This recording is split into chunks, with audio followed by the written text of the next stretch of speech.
Miss Marple had only just arrived in the charming village of Little Deeping when the murder occurred. It was one of those sleepy English hamlets where gossip served as currency and secrets festered behind rose-laced hedgerows.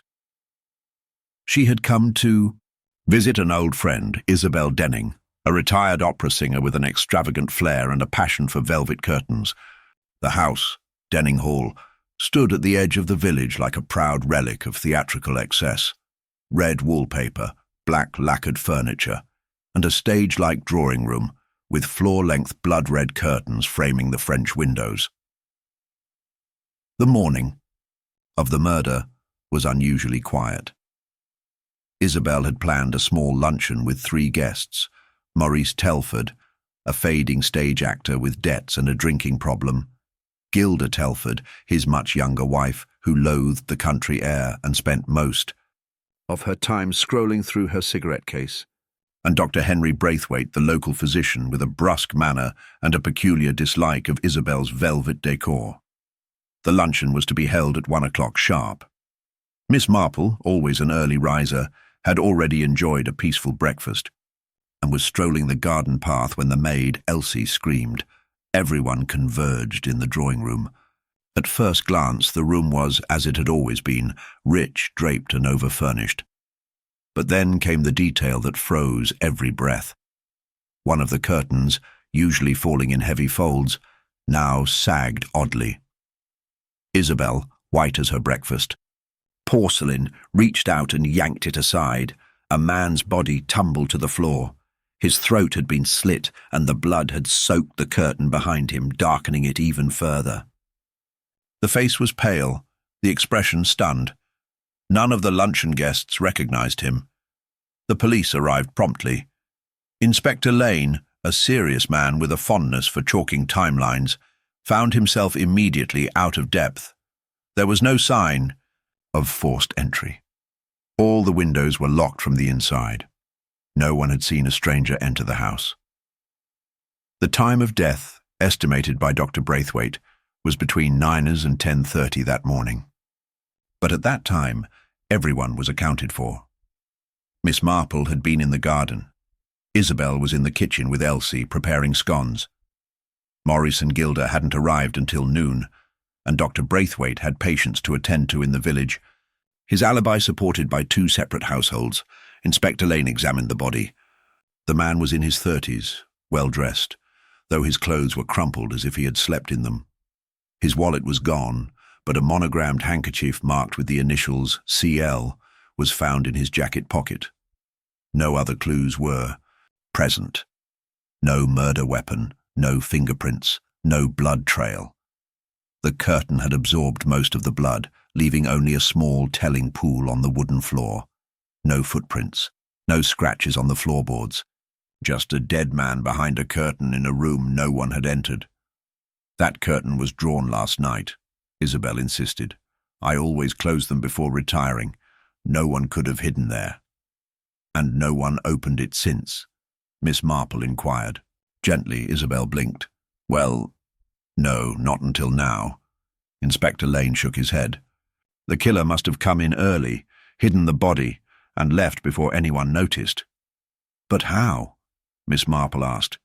Every window and door is locked from the inside, and no one entered or exited the room from the garden terrace either. I saw it myself while walking. Lane muttered something about checking the roof and chimney flues, but the truth was plain. The crime didn't fit any standard method of intrusion. It wasn't just a locked room mystery, it was a staged one. But staged by whom? Miss Marple, as always, did not speak of her suspicions aloud. Instead, she studied the faces around her. Isabel's shock seemed real, though tinged with a strange dread.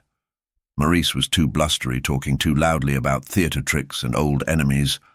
Gilda smoked with the detachment of someone reading about the crime in a newspaper. And Dr. Braithwaite appeared annoyed more than alarmed, checking his watch every few minutes, as though death was merely an interruption.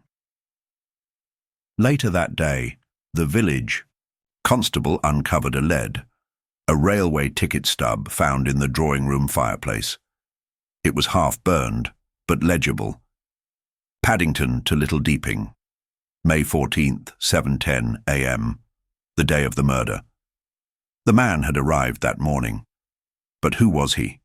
Missy Marple sat beside the fire that evening, knitting steadily, while Isabel recounted her days on stage. A sudden pause in Isabel's monologue made her look up. Her friend was staring at the curtain. "I keep seeing his face," Isabel whispered, "that look in his eyes. Not fear, surprise, as if he recognized whoever did it." Miss Marple's needles clicked faster. Then perhaps he did. The next day, Inspector Lane returned with news. The man's identity had been confirmed through his dental records. Charles Lumsden, a private investigator from London. He had once been involved in exposing a financial fraud case, but had since shifted to blackmail, a quiet trade in secrets. His record was sealed but not spotless. Apparently he was known for confronting his targets directly. So he had dirt on someone in this house, Lane concluded. Came to collect, ended up dead. Or perhaps someone feared what he might reveal, Miss Marple added. A breakthrough came unexpectedly. Elsie, while scrubbing the floor near the curtains, discovered a peculiar button wedged under the skirting board. It was small, black, glossy, and not from any garment Charles wore. Miss Marple examined it and then asked to see Maurice Telford's overcoat. He protested. "What would I be doing in that room before luncheon?" But the button matched his coat. One was missing. Maurice faltered, then laughed nervously. "I was looking for the loo and wandered in, that's all. I tripped near the curtain, must have lost it then." "In a locked room?" Miss Marple asked, her eyes sharp. He didn't answer. The next morning, Gilda left without a word, boarding the first train out of Little Deeping. Inspector Lane was furious, but Miss Marple simply nodded. She was never part of it. She only stayed long enough to protect herself.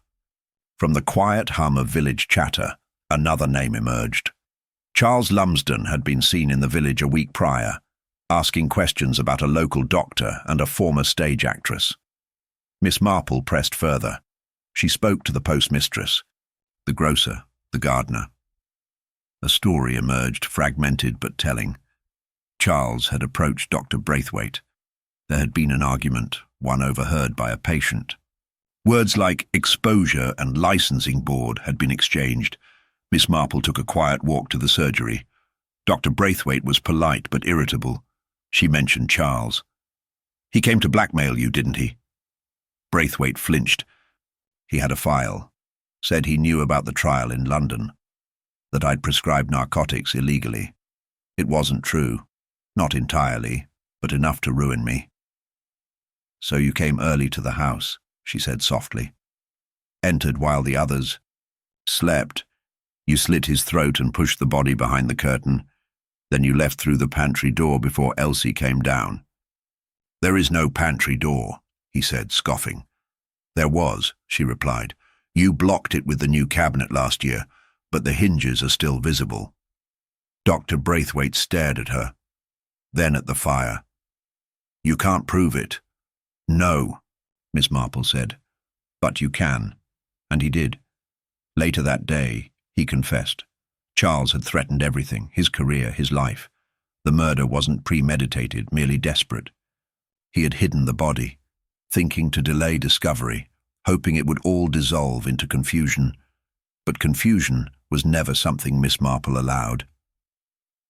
By the end of the week, Little Deeping was quiet again. The curtains had been replaced, the bloodstain scrubbed clean. Isabel no longer entered the drawing room alone, and Miss Marple, her visit cut short, boarded the train back to St. Mary Mead, her knitting bag by her side, and the memory of one more puzzle neatly solved. It was 2 days after Dr. Braithwaite's quiet arrest when Miss Marple sat once more in the sun-dappled drawing room of Denning Hall. The house had fallen oddly silent, as though holding its breath.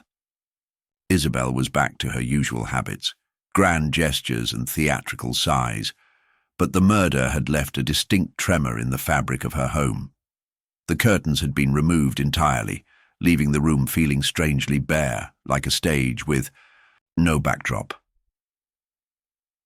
Miss Marple had not intended to linger, but something about the affair still bothered her. Dr. Braithwaite's confession, while thorough, seemed strangely too convenient, too rehearsed. There had been emotion, certainly, but not fear, only resolve. He had not asked about his punishment, nor expressed regret, only a kind of wearied acceptance. And most telling of all, he had never once asked, "How did you know?" That omission nestled uneasily in Miss Marple's mind. It suggested that he had expected to be found out, or perhaps that the story he told had been prepared in advance, for reasons yet unclear. She took another slow sip of tea and glanced at the mantel. A small, peculiar item sat alone there, a pair of reading spectacles in a tortoise-shell case. She recognized them immediately. They belonged to Charles Lumsden, the dead man. Miss Marple furrowed her brow. The police had catalogued the contents of his person carefully, and Inspector Lane had made a point of stating that aside from the monogrammed handkerchief, there were no personal effects. No wallet, no watch, and certainly no spectacles. Yet here they were, delicately placed, as though someone had returned them after the fact. "Isabel, dear," she asked gently, "do you know where these came from?" Isabel looked over. "Oh, those? I found them yesterday behind the divan. Thought they were yours." Miss Marple did not wear spectacles. She gave a polite smile, though her thoughts moved swiftly. If the spectacles were indeed Lumsden's, and they had been placed there rather than discovered during the initial search, someone was attempting to redirect attention, or worse, rewrite the timeline. Later that afternoon, she paid a quiet visit to the police station. Inspector Lane looked exhausted, as though the case had aged him prematurely. She inquired delicately about the spectacles. He blinked in surprise. "No, those weren't recovered at the scene. You're sure they belonged to the victim?" "They were prescription," she said, "quite thick, and the case has an optician's mark from Clerkenwell, same district Lumsden was known to reside in." Inspector Lane frowned deeply. "That's impossible. If someone planted them after the murder, it raises the question of why," she said. "Or rather, who needed us to believe Lumsden was in the room longer than he was?" Back at Denning Hall, Miss Marple asked Elsie to assist with some tea preparations. As the young maid moved through the kitchen, Miss Marple casually asked if anyone had entered the drawing room after the police had sealed it. "Oh, well," Elsie said, hesitating. "Mrs. Telford went in, I think, just for a minute. I saw her standing near the curtain before you came down that morning." "Gilda?" "Yes, ma'am, but she didn't touch anything."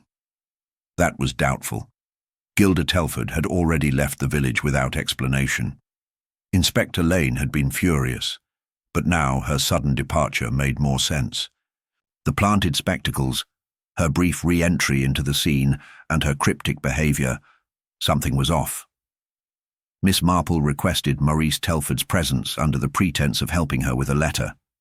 He arrived looking nervous and rumpled, his actor's poise reduced to anxious fiddling. "I just can't believe any of this," he said, voice wavering. "Braithwaite, such a cold-blooded man. I always thought he had it in him." "Did you?" Miss Marple's voice was light. "Strange. You hardly knew him." Maurice paused. "Well, Isabel used to invite us all over for dinner." "Of course."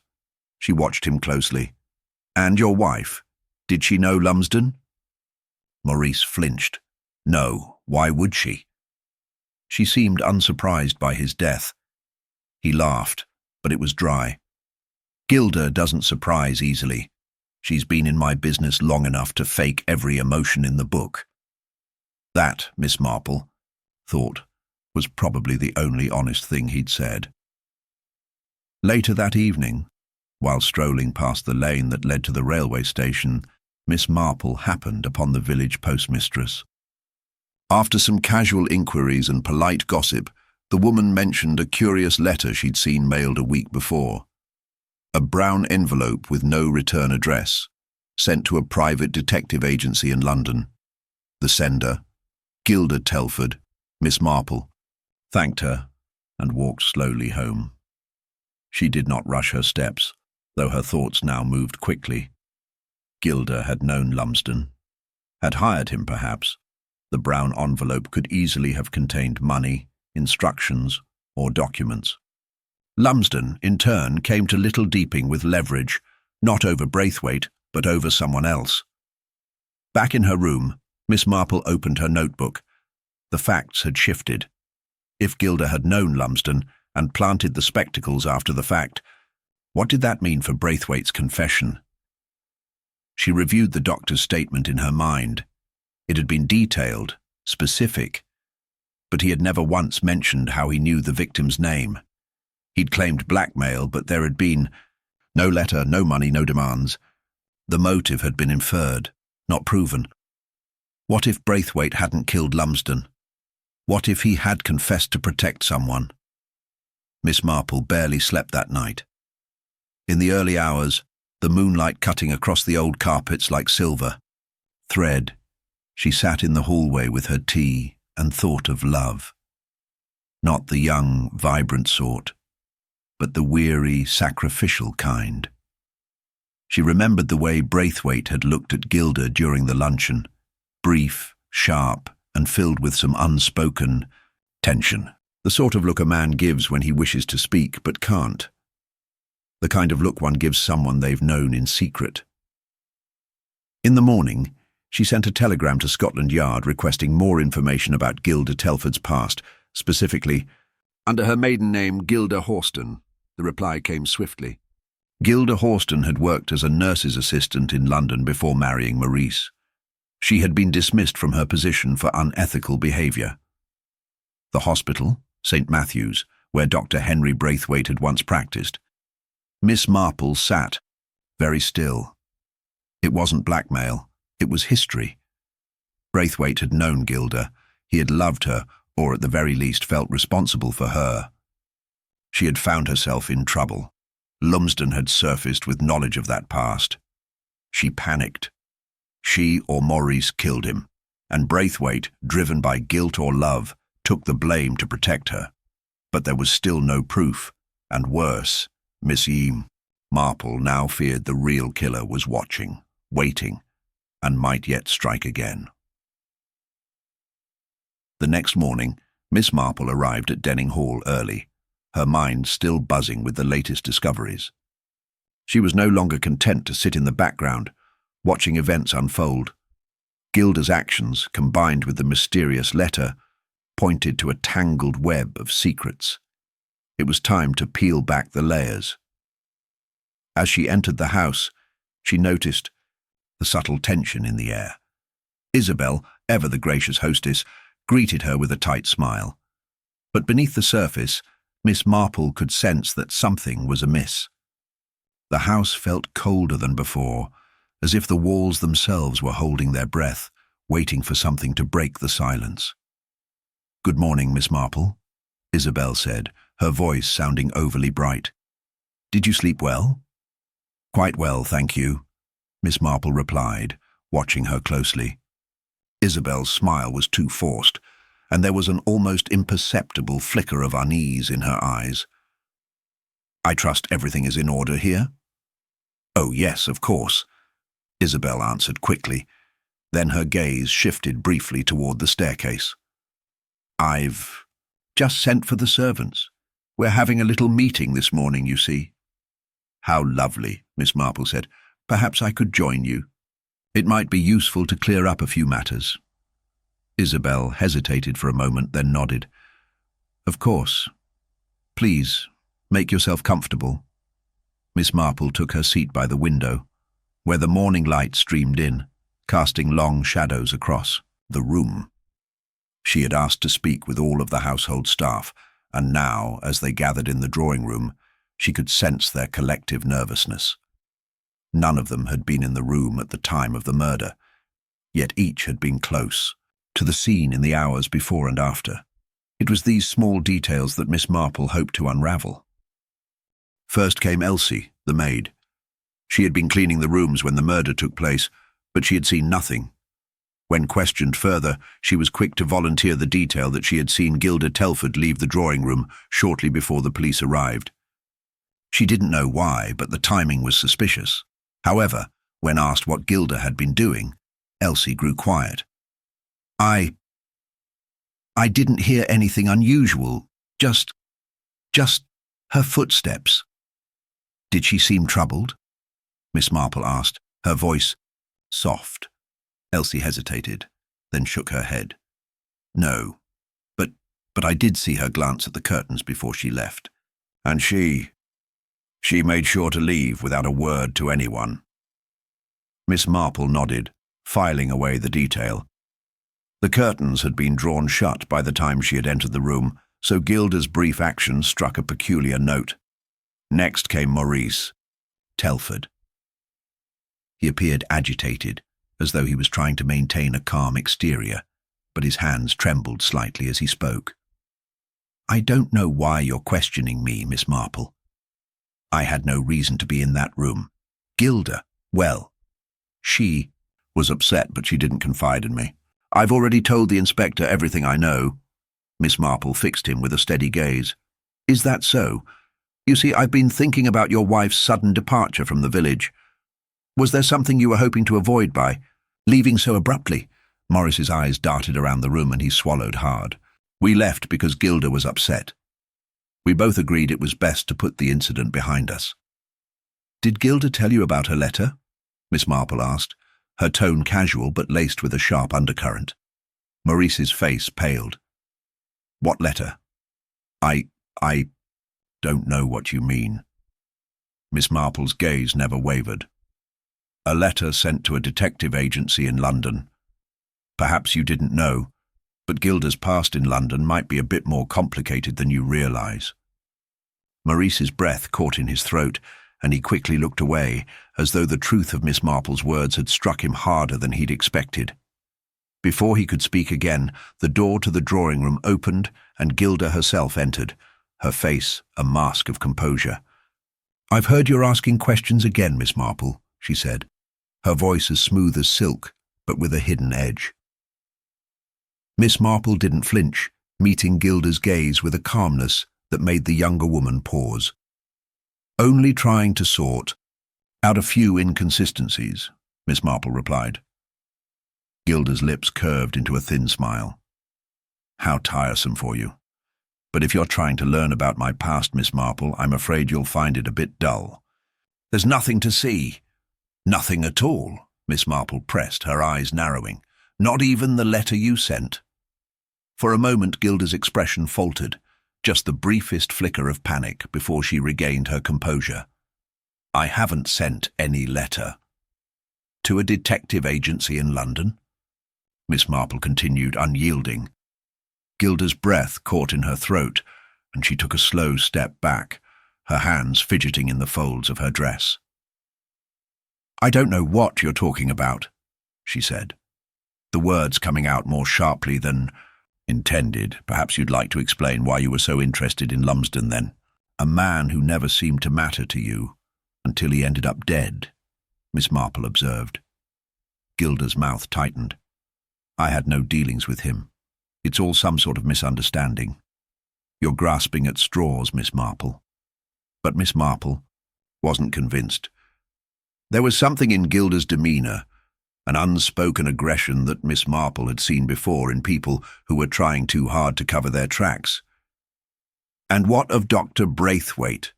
Miss Marple pressed further. You claim he was nothing to you, yet he's the one who took the fall. Do you really expect me to believe it was all his doing, that you had no part in it? Gilda's eyes flashed, the first sign of true emotion breaking through her polished exterior. Dr. Braithwaite was a fool. He was protecting someone, but not me. I didn't want him to get involved. But he had his reasons, just like everyone else. Everyone else? Miss Marple mused. Who are you trying to protect, Gilda? Gilda's silence spoke volumes. The room seemed to hold its breath, the walls closing in around the woman whose secrets were now unraveling in front of Miss Marple's unrelenting scrutiny. The conversation ended with Gilda's quiet departure, but the tension lingered in the room like a thick fog. As Miss Marple sat back in her chair, she felt the weight of the puzzle grow heavier. Gilda's reaction, so quick, so defensive, spoke volumes. But what was she hiding? And why did it feel as though the deeper they dug, the further the truth seemed to slip away? The days that followed Gilda's departure from the drawing room were heavy with unspoken tensions. Miss Marple, though unflappable on the surface, felt the pieces of the puzzle clicking into place, albeit slowly. Each suspect seemed to have a reason for involvement in the crime, but no single explanation could account for the complex web she was beginning to untangle. Her mind returned again and again to Maurice Telford. His pale face, his erratic reactions. There was more to his anxiety than simple guilt over his wife's disappearance. Could it be that his nervousness had been the result of something more than his fragile marriage?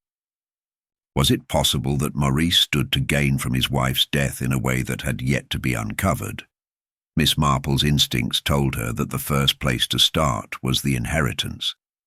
The Telfords were wealthy, but there were rumours, whispers, among the staff, that Isabel had grown closer to Maurice's business partner, Gregory Braithwaite, over the years.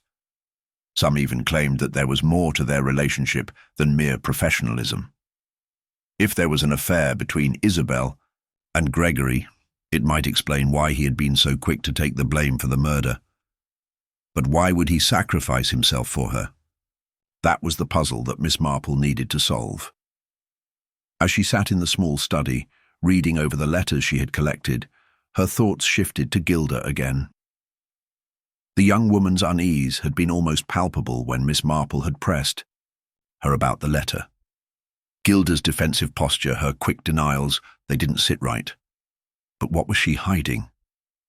The more Miss Marple thought about it, the more she realized that Gilda's relationship with Lumsden might be the key to everything. Was it possible that Gilda had a much stronger connection to the man than she had let on? She hadn't exactly denied knowing him after all. It was just that she had been so adamant that she didn't have anything to do with his death. But Miss Marple knew that people often lied about the things they feared most. And it wasn't just fear that made someone lie. It was desperation, or perhaps the need to protect something, or someone, much bigger than themselves. The more Miss Marple mulled over this possibility, the more the pieces fell into place. Lumsden had been a man of wealth and connections. If Gilda had been involved with him in some way, it might explain why she had been so desperate to escape the village when the investigation had begun to take a darker turn. But there were still so many questions that remained unanswered. Was it jealousy that had driven her to murder? Or was it something more insidious like revenge? That evening, Miss Marple called for another meeting with all of the suspects. She needed to consolidate the stories they had told so far, and she knew that getting them all in one room would force them to confront their lies, and perhaps their motives, head-on. As she arrived at Denning Hall, she could already feel the heaviness in the air. The household had grown restless, and she could see the subtle glances exchanged between the suspects as they sat together in the drawing room. Isabel's posture was stiff, her hands clutched tightly in her lap, while Maurice fidgeted with his cufflinks, casting furtive glances toward the door. Gilda sat on the edge of her seat, her lips pressed into a thin line, while Gregory Braithwaite stared at the fireplace as though lost in thought. Miss Marple took her seat in the middle of the room, her calm demeanour in sharp contrast to the undercurrent of tension around her. "I trust you're all well today," she began, her voice carrying an air of authority that was hard to ignore. No one responded immediately, so Miss Marple pressed on. "I've had some time to think. I've come to believe that none of you are entirely innocent. Each of you has a reason, an opportunity. but none of your stories align perfectly with the truth. So let's see if we can't unravel the web together, shall we? The room fell into a heavy silence as Miss Marple continued. Isabel, I've learned that you and Gregory Braithwaite were quite close even before your husband's death. I wonder, though, whether that closeness might have crossed a line. Perhaps there's more to your relationship than you've let on. Isabel flinched, but her composure quickly returned. I don't see how that's relevant, she said, her voice cool and controlled. Gregory and I have always been professional. We've worked together for years. Miss Marple raised an eyebrow, noting the tightness in her voice. You're sure about that? You and Gregory were seen together several times in the days leading up to Lumsden's death. Perhaps you were confiding in him? Isabel's gaze flicked to Gregory, who had been staring at the fire without acknowledging the conversation. His jaw was clenched, and his lips trembled ever so slightly, but he said nothing. Miss Marple turned her attention to him. And what of you, Gregory? You were so quick to take the blame for the murder, yet you claim to have no connection to the crime. Why then did you sacrifice your own freedom so willingly? Was it for Isabel, or was there another reason? Gregory's eyes finally met Miss Marple's, and his lips curled into a bitter smile. You seem to have a knack for seeing through things, Miss Marple, he said, his voice low and measured. But the truth is, I didn't want to see anyone else go down. For something I was responsible for. It was my mistake, my fault. Miss Marple could see the pain in his eyes, but she wasn't convinced. His explanation felt too rehearsed. Your mistake, she repeated, her tone soft but cutting. What mistake could have been so monumental that you would willingly let yourself take the fall for someone else? Who are you protecting, Gregory? Before he could answer, Gilda leaned forward, her face tight with emotion. You think you know everything, Miss Marple, but you don't, she said sharply. You don't know what any of us have been through. You don't know the things we've all sacrificed to protect what's left of this family. You have no idea what it's like to lose everything. Her words hung in the air, heavy with unspoken meaning. The room seemed to constrict as the weight of Gilda's confession settled in. Maurice, who had been silent throughout the conversation, finally spoke up, his voice filled with a quiet rage. What's the point, then? If you're all just going to sit here and lie to her, why should I bother? We've all had our reasons for doing what we did, but now it's out there, isn't it? The tension in the room escalated as each person shifted in their seat, the barriers between them beginning to crumble. The complexity of their motives was becoming clearer by the second. Greed, fear, jealousy, guilt. All of them had a stake in the outcome. But who would ultimately emerge unscathed? Miss Marple studied them all, her eyes cold and calculating. Every one of you has a reason to be involved, but none of your stories fully add up. I'll need to dig deeper, connect the dots, and when I do, the truth will be plain for everyone to see. For a moment, the only sound was the crackling of the fire. Then, as Miss Marple stood and turned to leave, she added, but the question remains. Who will fall first? The days that followed the meeting in Denning Hall saw a flurry of activity as Miss Marple continued her quiet observation from the sidelines. The local authorities, eager for any sign of progress, had latched onto a seemingly promising lead. It was a letter, a carefully composed anonymous note, that had arrived at the police station 2 days after the confrontation. The handwriting was neat, the words direct. Gregory Braithwaite killed Lumsden. His motive? Money. He knew he'd be cut out of the will. The authorities, ever hungry for closure, took the letter as a confession, a breakthrough. They moved quickly, summoning Gregory for questioning and promising him leniency in exchange for a confession. It was a typical approach, an attempt to fit the evidence to the theory that had already taken shape. The police believed they had their man. Finally, after weeks of frustration, they could almost taste the satisfaction of solving the case. Gregory Braithwaite, after being confronted with the letter, had crumbled under the pressure. His confession was barely coherent, the words stumbling out in a way that was supposed to resemble guilt, but instead came across as a man caught in a lie he didn't fully understand.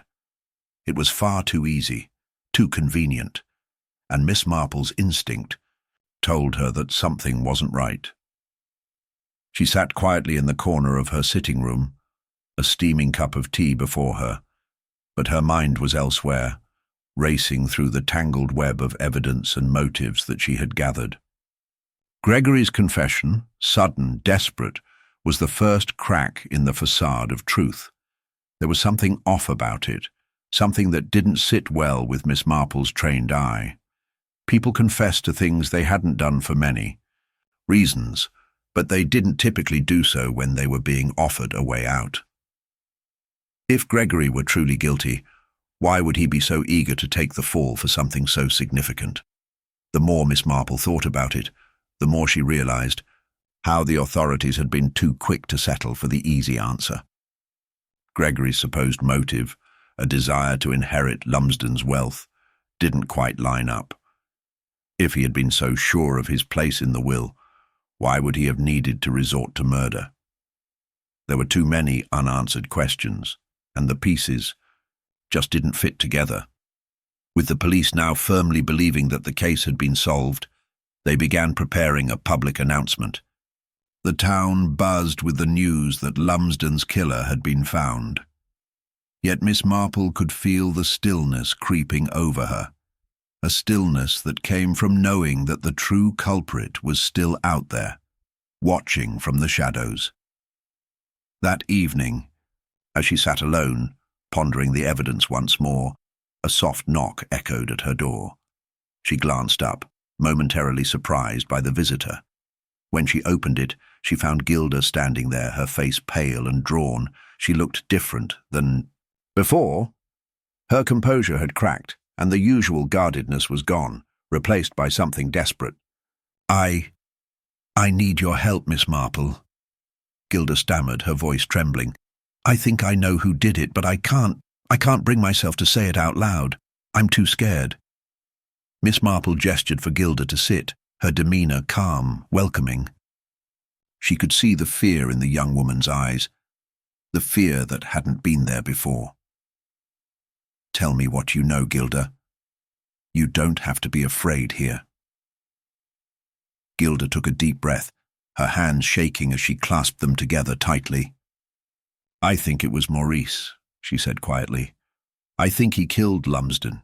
He was desperate for money, for control. And I know that Lumsden was going to change his will."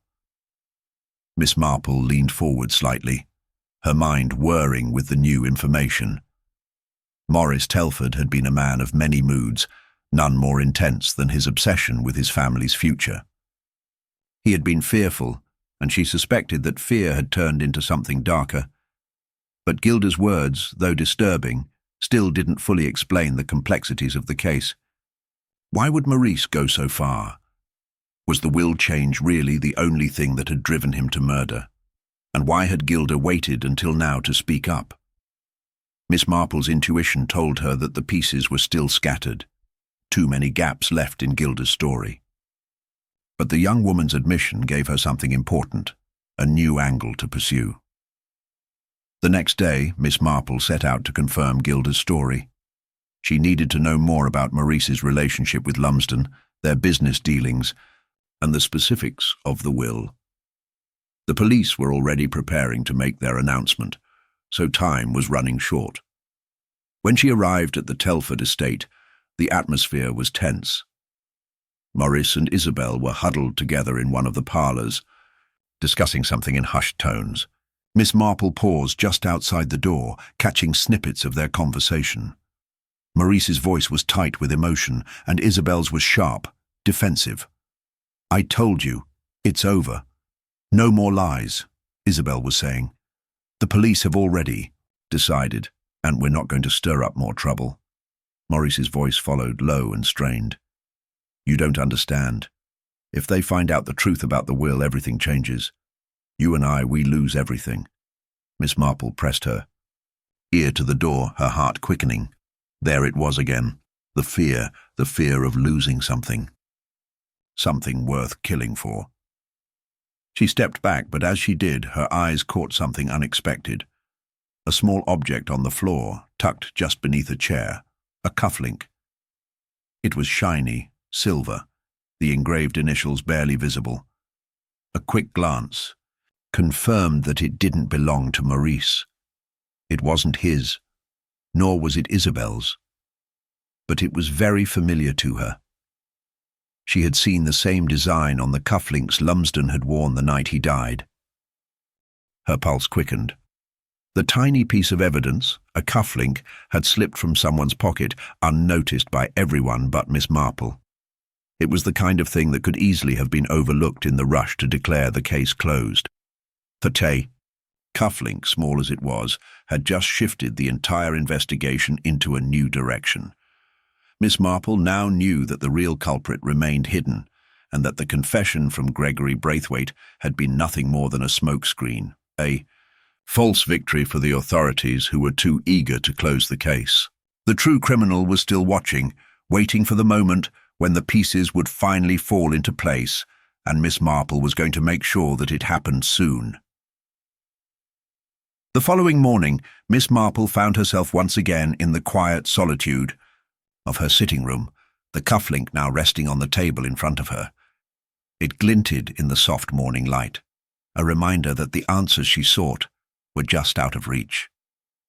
There was something about the way the cufflink had come to her attention, as if it had been left deliberately in her path. The Telford estate, with all its grandiosity, still held its secrets, and Miss Marple had come to the conclusion that the answers to Lumsden's murder were not simply hidden in the recent past, but had roots that stretched far deeper, buried within the estate's history. The cufflink, inconspicuous and small, had triggered a memory in her mind, a memory of something long forgotten but vital to the unfolding case. It reminded her of a case from years ago, a story that had never quite been solved. She leaned back in her chair, her fingers gently tapping the edge of her teacup. The more she thought, the more she remembered. It had been almost 15 years ago when a series of petty thefts had been reported in the local village. Small items taken from various households, nothing of great value but enough to cause a stir. The village had been abuzz with gossip, and the local police had been quick to suspect an inside job. But the case had quietly faded from the public eye when no clear answers emerged. However, Miss Marple had always thought there was something more to it, something that had been overlooked. Now, as if by some twist of fate, the past was creeping back into the present, its shadows casting doubt on the assumptions everyone else had made about Lumsden's death. She had been quietly watching the Telfords, Maurice and Isabel, for days, and in her mind, a connection between them and that forgotten case was beginning to take shape. She stood up, her thoughts swirling as she moved toward the bookshelf, scanning the spines of the old case files and journals she kept. After a few moments, she found it, the record from the village thefts. She flicked through the pages, finding the familiar names of people involved. There it was, tucked away near the back, a mention of an old family heirloom, a necklace that had gone missing from one of the wealthier estates in the village. That necklace, the report claimed, had been traced back to a local pawn shop, but it had been sold under an alias, a name that meant nothing at the time, but meant everything now. Gregor Lumsden. The connection clicked instantly. Gregor Lumsden, Lumsden's own father, had been involved in the thefts. He had pawned items that didn't belong to him, and when the thefts had been uncovered, the family had quietly swept the scandal under the rug. They had used their influence to bury the truth, ensuring that the matter was never pursued further. It was clear now that Lumsden's past, his family's past, had shaped his future and possibly his fate. Miss Marple now understood that the murder wasn't about the present.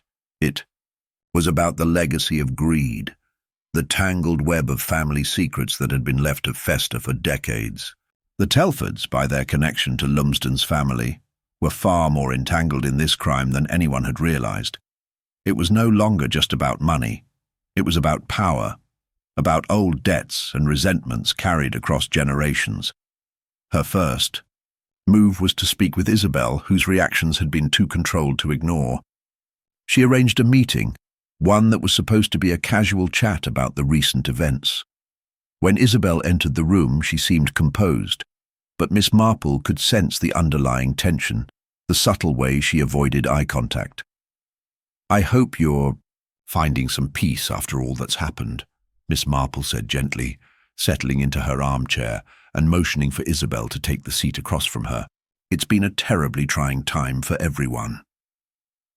Isabel's lips tightened, and for a moment, Miss Marple thought she saw something flicker in her eyes. Regret, perhaps, or fear? "It's been difficult, yes," Isabel responded, but there was something hollow in her tone. "It's been a shock to us all, but we will manage." "Of course," Miss Marple said. "But there's one thing I've been wondering about, something that doesn't quite add up." She watched Isabel closely as she spoke, the words measured, deliberate. "The pawn shop, you know, the one where some of the family's items were once exchanged. Do you remember that?" Isabel stiffened slightly. She cleared her throat, then forced a smile. "I don't see how that could be relevant now, Miss Marple. It was a long time ago." "A long time ago, yes," Miss Marple agreed. "But everything from the past seems to be resurfacing, doesn't it? You see, I've been going through some old records, and I came across something rather interesting. It seems your family has had dealings with that pawn shop. Dealing in family heirlooms, if I'm not mistaken." Isabel's face tightened in a way that was unmistakable. She swallowed hard. I don't know what you're talking about. That was a long time ago, and it has nothing to do with Lumsden's death." Miss Marple allowed a small, knowing smile to flicker across her lips. "I understand.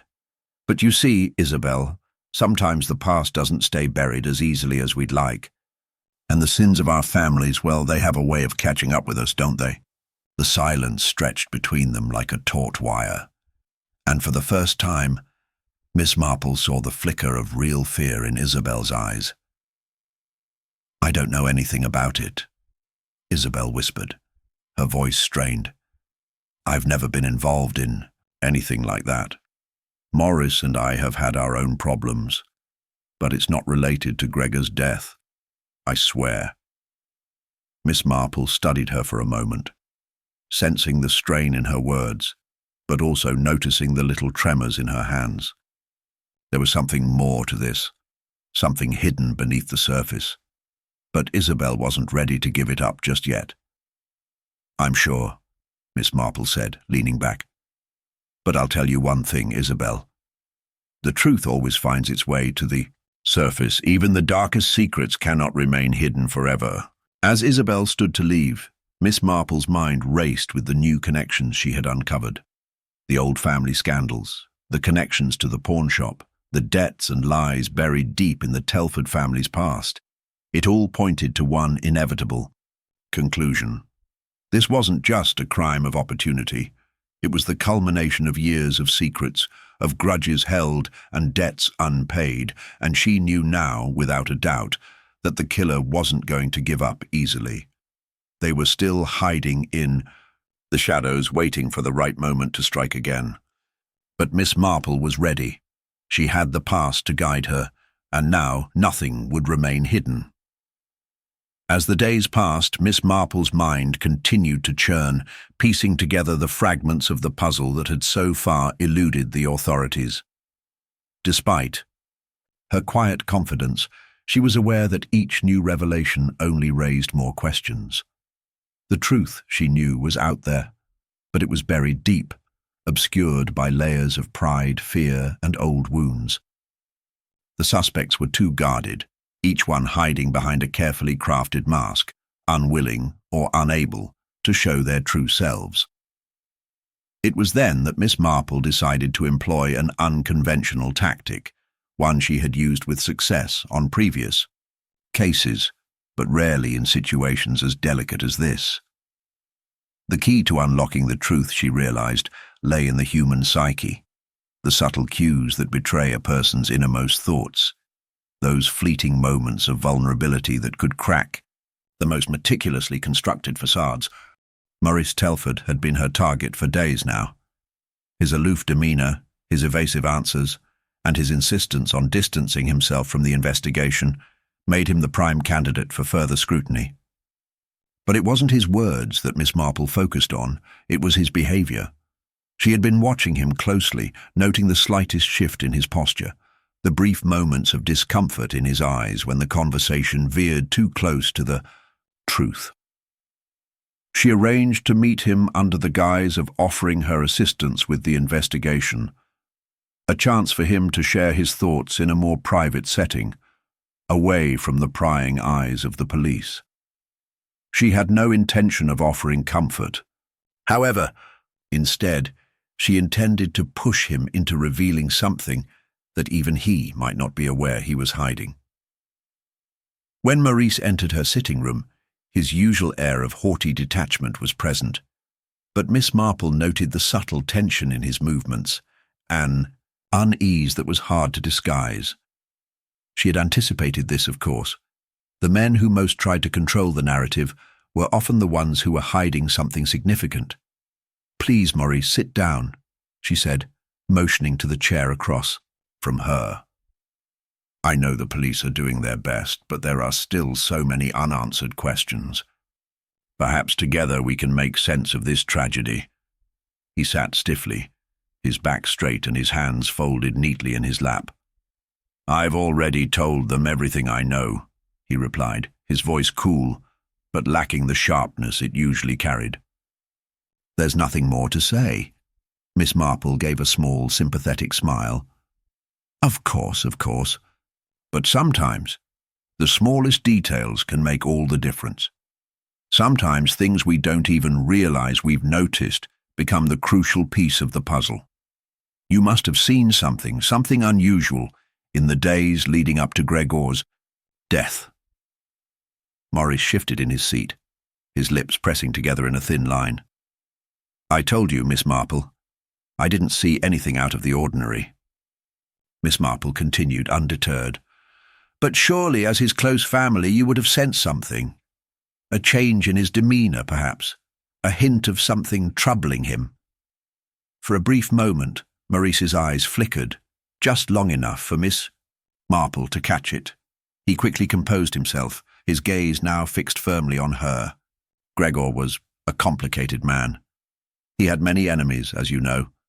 His death wasn't a surprise to those who knew him well. "Yes, but the way someone dies can tell us just as much as why they die," Miss Marple said, leaning forward slightly. "And it's not just the manner of death that's important, it's the timing. It's always about timing, isn't it?" Maurice's jaw clenched, but he said nothing. Miss Marple pressed on, her voice now softer, coaxing. "Tell me, Maurice, have you ever thought about the past? About the things your family tried so hard to bury? About the debts your father left behind?" At the mention of his father, Maurice's eyes darkened. He stiffened, his face becoming a mask of controlled fury. "My father's mistakes are irrelevant. They have nothing to do with Gregor's death."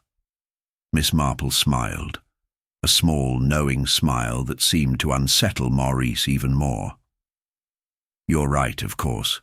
Your father's mistakes have no bearing on Gregor's death, but perhaps they have something to do with the way you've behaved recently. Perhaps they explain why you're so eager to deflect attention." Maurice's hands tightened, his knuckles white, and for a split second, Miss Marple saw something in his eyes, a flicker of panic, followed quickly by an attempt to mask it with anger. She leaned back in her chair, studying him intently. "Maurice, you've been very careful with your words, but you see, I'm not interested in what you've told the police. I'm interested in what you haven't told anyone, the things you're trying so hard to hide." Maurice's eyes flashed, and for a moment Miss Marple thought he might lash out, but instead he took a deep breath and exhaled slowly, attempting to regain control. His lips parted, and Miss Marple could tell he was about to speak, perhaps to defend himself, perhaps to reveal something more. But before he could utter a word, the door creaked open, and Isabel stepped into the room. Her entrance was unexpected, and the look on her face, a mix of anger and something else, something more vulnerable, made Miss Marple's heart skip a beat.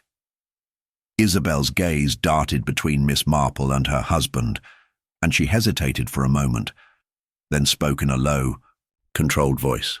"Maurice, I think it's time we tell her the truth." Miss Marple's interest piqued. She had known all along that the tension between the couple ran deeper than either had let on.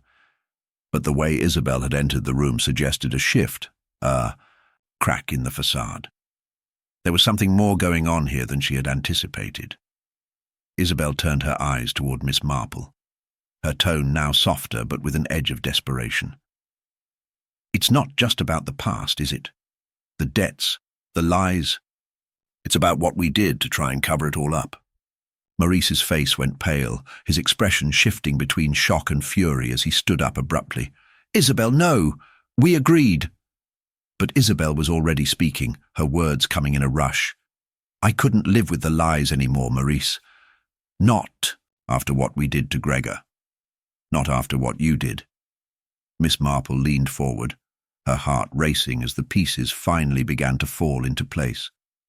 The truth was no longer hiding in the shadows. It was coming to the surface, and soon it would be impossible to ignore.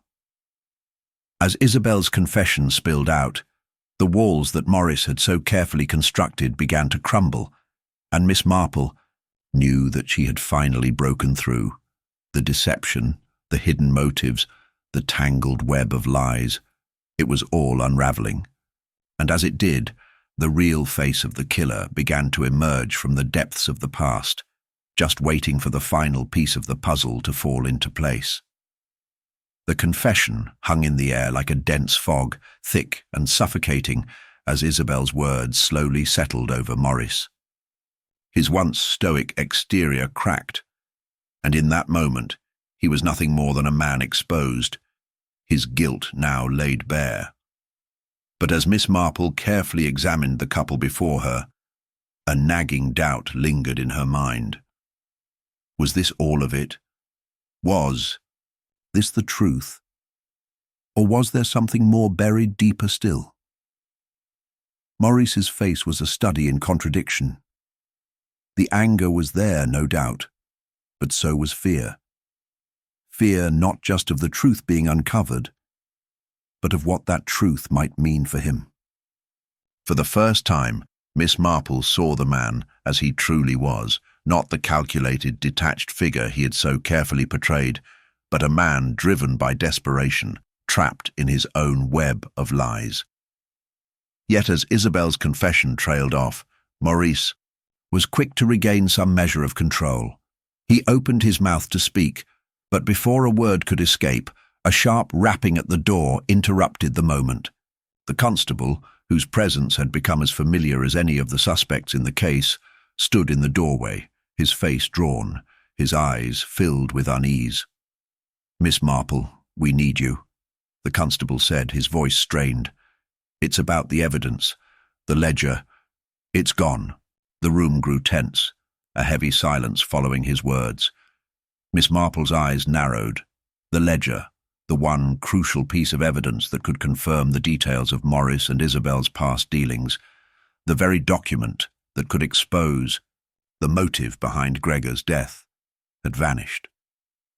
For a moment she could only stare at the constable, as though the words had failed to register. The ledger had been secured in the police evidence locker only hours earlier, after she and the constable had gone through it with meticulous care. It was the key to understanding the financial dealings between the suspects, a web that could tie them directly to Gregor's death. Now it was gone. "How is this possible?" she asked, her voice low and tight with controlled fury. "We don't know," the constable replied, shaking his head. "We've searched the entire building. No one saw anything, and the door was locked. It just disappeared." Miss Marple stood, her mind racing. No one saw anything? But surely someone must have. Miss Marple, the evidence room was locked. Only the officers involved in the investigation had access, and we've accounted for all of them. It's as though the ledger just vanished into thin air. Miss Marple's gaze shifted from the constable to Maurice and Isabel, who stood frozen, their expressions unreadable. Had one of them orchestrated the disappearance of the ledger to buy more time? Was this a calculated move, or had someone else intervened, perhaps someone who wanted to prevent the case from advancing further? She turned back to the constable, her mind already working through the possibilities. Double-check the security footage, the hallway outside the evidence room. Someone had to have seen something. We've already done that, the constable said, grimly. There's nothing. It's like it just vanished. Impossible, Miss Marple muttered under her breath. Her sharp mind began to process the new development, and a sinking feeling settled in her gut. Whoever had taken the ledger was deliberately trying to derail the investigation.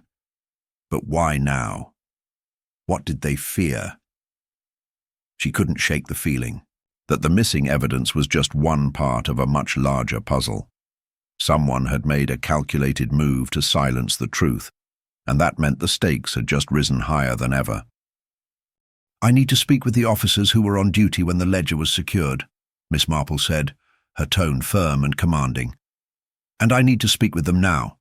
The constable nodded and quickly stepped out of the room, leaving Miss Marple alone with the Telfords. She could sense their discomfort as they stood in silence, each one unsure of how to respond. Maurice had gone pale, his knuckles clenched at his sides, while Isabel appeared to be lost in thought, her expression distant. After a few moments, Miss Marple spoke again, her voice cutting through the tension. Maurice, Isabel, one of you knows more than you're letting on. I can see it in your eyes. But the question is, how far are you willing to go to protect the secrets you're so desperate to bury? Isabel's eyes flickered with an emotion that Miss Marple couldn't quite place. Was it guilt, fear, or something else? She glanced at Maurice, her lips pressed tightly together, and then back at Miss Marple.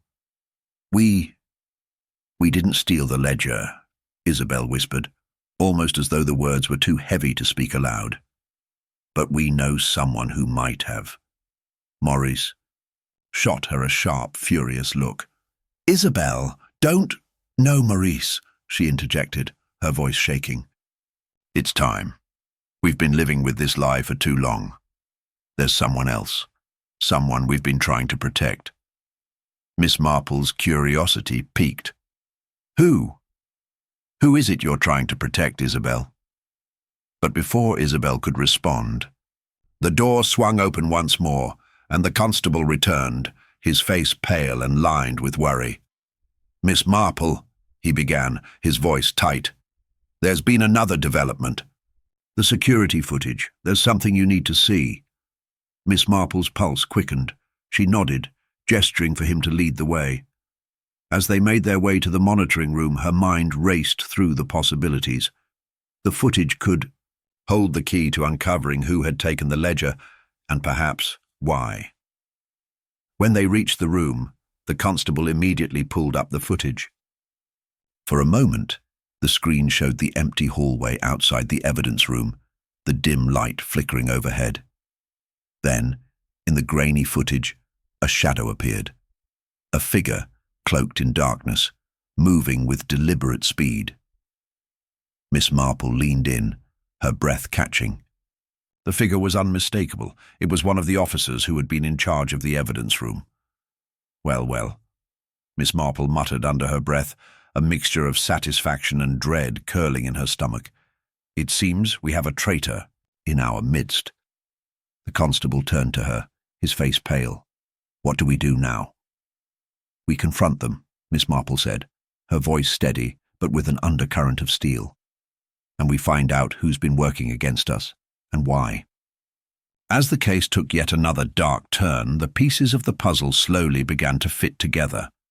But with the stakes higher than ever, Miss Marple knew one thing for certain. The truth was far more dangerous than she had ever imagined. And with the evidence now vanishing before her eyes. She was more determined than ever to uncover it, no matter what the cost.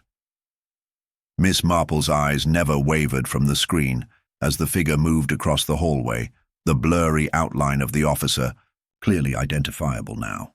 The constable beside her shifted nervously, his earlier confidence crumbling as the weight of the realization hit them both. Whoever had stolen the ledger had been far more deliberate than they had imagined. They weren't just trying to obstruct the investigation. They were now actively involved in the cover-up of something far larger. As the last frame of footage rolled through, Miss Marple's mind began to form the next steps.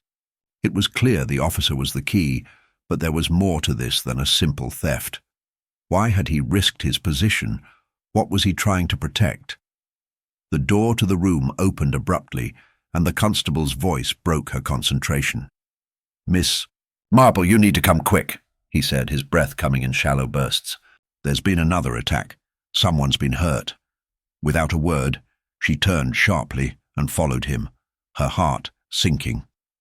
The gravity of the situation had just escalated. Another attack could only mean that they were running out of time.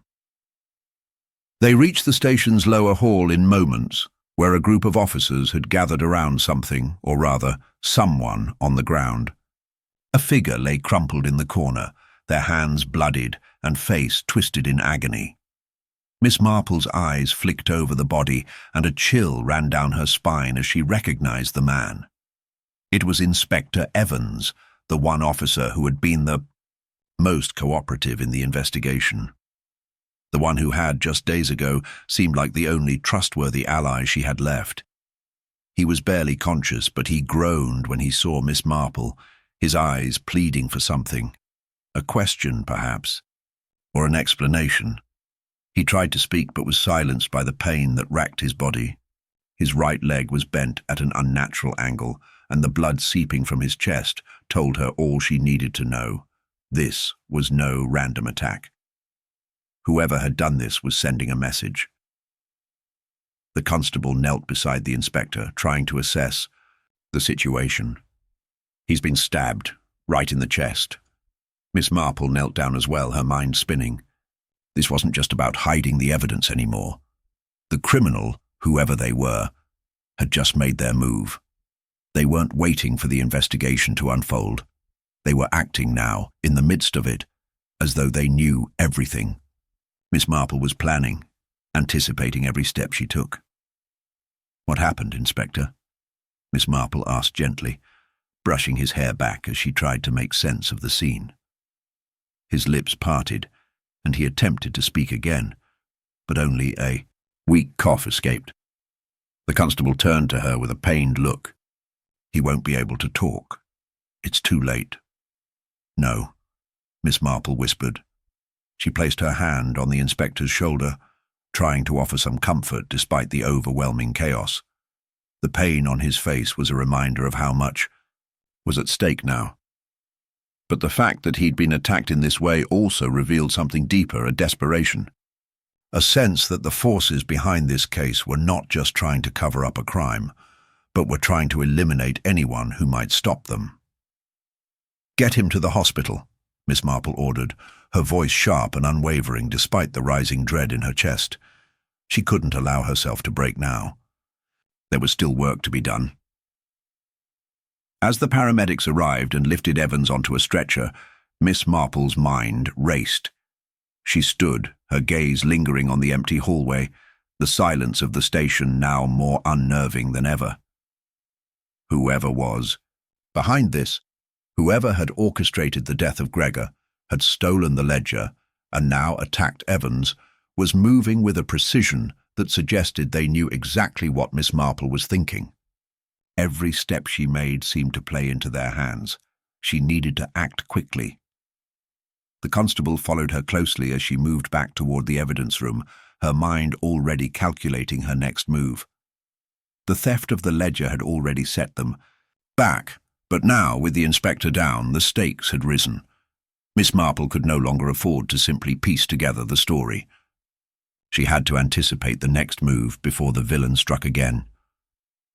"We need to find the officer in the footage," Miss Marple said, her tone low but filled with urgency. "The one who stole the ledger. He's our only lead now." The constable nodded. "We're still trying to locate him, but he's gone missing. No one's heard from him since the attack." Miss Marple's eyes narrowed. "Gone missing? Or is he just hiding?" "Could be both," the constable muttered. "But whoever did this, they're not going to stop here, not until they've buried the whole case." Miss Marple turned toward him, a sharpness in her eyes that had only grown since the beginning of the investigation. "We're not letting them win. Get me a list of the officers who were on duty that night. I want to speak to everyone." The constable hesitated, looking at her with a mix of uncertainty and admiration. "You think one of them—" "I think we've been playing their game for too long," she interrupted. "They've been ahead of us every step of the way, but now we have to turn the tables." As they made their way through the station, her mind started assembling the pieces. The stolen ledger, Evans's attack, the officer in the footage. There was a connection. She was sure of it, though she couldn't yet see the full picture. But there was something else, something more personal about this case. She could feel it. Someone wanted her to fail. Someone knew her every move, and they were, just waiting for her to make one mistake. Miss Marple clenched her fists as a thought crept into her mind. Could it be someone close to her, someone in the investigation? The room was quiet as the constable handed her the list of officers. She scanned it quickly, her mind working. Names, faces, details.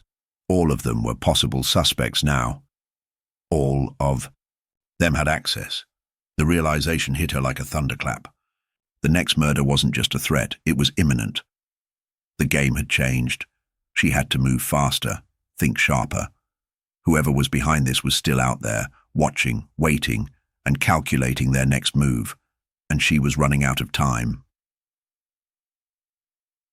Miss Marple stood in the hallway, the list of officers still in her hands, the weight of the names heavy against her fingertips. She could feel the room closing in, the pressure mounting as the seconds ticked by. Evans's condition was grave, and every second that passed without new information felt like a loss. Yet, somewhere in the midst of all this chaos, a small flicker of clarity began to emerge. She walked slowly back to her office, deep in thought. The stolen ledger, the attack on Evans, the missing officer, nothing seemed to add up. But there was a nagging feeling, a small detail that wouldn't leave her mind. Something she had seen earlier, something she had dismissed in the whirlwind of the investigation, was now coming into focus. As she stepped into her office, the constable followed closely behind, his face tense with concern. "What do we do now, Miss Marple?" She didn't answer immediately. Her eyes scanned the room, her mind sorting through the pieces. Then, without warning, her gaze landed on the small, seemingly insignificant object on her desk. A pencil. It was a silly thing to focus on, she knew, but it had been there when she arrived, and it had remained in the same place ever since. And yet, something was off. She couldn't pinpoint it at first, but as the minutes passed, it became clear. The pencil was perfectly sharp. It hadn't been used at all. Her mind raced. Why would someone leave a perfectly sharpened pencil just sitting on the desk untouched? There was no reason for it unless someone had intentionally placed it there. Someone who knew she would notice. She glanced up at the constable, her eyes narrowing. "You said the officer who stole the ledger went missing. Have we checked?" "The security footage of his locker?" The constable blinked, clearly caught off guard by the sudden shift in focus. I don't think we have." "Why?" Miss Marple's fingers brushed over the pencil again, the answer now forming in her mind. "The officer may not have been acting alone," she muttered. "Someone might have been feeding him information, giving him instructions. That's how he knew about the ledger. Someone on the inside. The constable swallowed, clearly shaken by the implication. You think one of us is involved? I think the pattern is starting to emerge, Miss Marple said, her voice steady. She turned, making her way toward the security office. We've been looking at the wrong angles. It's not just about the ledger or the attack on Evans. It's about who knew what and when. She needed answers. She needed to see the footage, to find any clue that could confirm her theory. As they reached the security office, Miss Marple's mind moved faster than ever, the pieces coming together more clearly by the second. The footage played out before her. Shots of the officer who had stolen the ledger, moving silently through the station. He wasn't acting in a vacuum. There was someone else moving in the background, watching him. The way the officer paused at the locker, the slight glance toward the hallway, it was a rehearsed move. Then Miss Marple saw it, a figure in the distance, obscured by shadows, but unmistakably there. A tall silhouette, one she had seen before. It wasn't just the officer who was complicit. There was someone else in the station, someone who had always been there. Her heart skipped a beat as she realized who it was. It was Inspector Harrow. He had always been around, always present, but never in the spotlight. He was a quiet presence, the kind of officer who kept to himself, blending into the background. But in that moment, Miss Marple knew something wasn't right. He had been too close to the action, too involved in the investigation, without ever taking a step into the light. "Stop the footage," she ordered sharply. The constable hesitated for a moment before quickly obeying. Miss Marple pointed at the screen, her finger tracing the outline of Harrow's figure. "There, that's our link. He's the one feeding information to the officer. He's the one orchestrating this." "But why?" the constable asked, confusion and disbelief evident in his voice. Miss Marple turned to him, her mind already working through the possible motives. "Harrow's been here for years. He's seen how things work. He knows how to manipulate situations, how to stay out of sight. And now he's playing a bigger game than anyone realized." The constable swallowed, a growing realization dawning on him. "You think he's been working with the criminals? Or worse, he's been pulling the strings all along?" Miss Marple nodded, her eyes narrowing. "It's possible. And if he's been hiding in plain sight, he knows everything about us, about our methods, our weaknesses. He's always been there, just out of reach, just beneath the surface." The constable looked shaken, but Miss Marple's focus didn't waver. "We need to confront him, but carefully. If he's involved, he's not going to give up without a fight." As they left the security office and made their way to Harrow's desk, Miss Marple could feel the weight of everything pressing down on her. The theft, the attack on Evans, the mysterious officer, everything had been leading to this moment. She had known there was something off about the investigation, something lurking beneath the surface, but now she was starting to see it all come together. They reached Harrow's desk, and Miss Marple paused, her eyes scanning the area. There was something here, something she was missing. Then she noticed it, tucked away in the corner, behind a stack of files. A small, inconspicuous box. Without a word, she reached for it and opened it. Inside, there was a single photograph. Miss Marple's heart skipped a beat as she stared at the image. It was a photo of Evans, the same inspector who had been attacked, standing next to Harrow. But what caught her attention was the date on the back. It was dated months ago, long before the attack. Long before the case had even started. This was it, the final piece. Evans had known something, and Harrow had been covering his tracks. Whatever had happened in the past, whatever secret had been buried all this time, was finally coming to light. The cue pattern was clear now, and there was no turning back. Miss Marple had uncovered the truth, but now she had to face the consequences. Miss Marple stood still for a moment, the photograph in her hand trembling slightly. She studied it with a sense of growing dread, the weight of its implications sinking, and on the longer she looked, the clearer the connection became. Evans and Harrow had known each other long before the investigation had begun. But this wasn't just a friendship or a partnership. This was something more complex. Evans had been caught in a web, one spun by Harrow with careful precision. But why? What had driven Harrow to such lengths? As the constable watched her, eager for answers but afraid of the truth, Miss Marple finally looked up, her voice steady but filled with resolve. This wasn't about the ledger. It wasn't about money or power or revenge, she muttered more to herself than to the constable.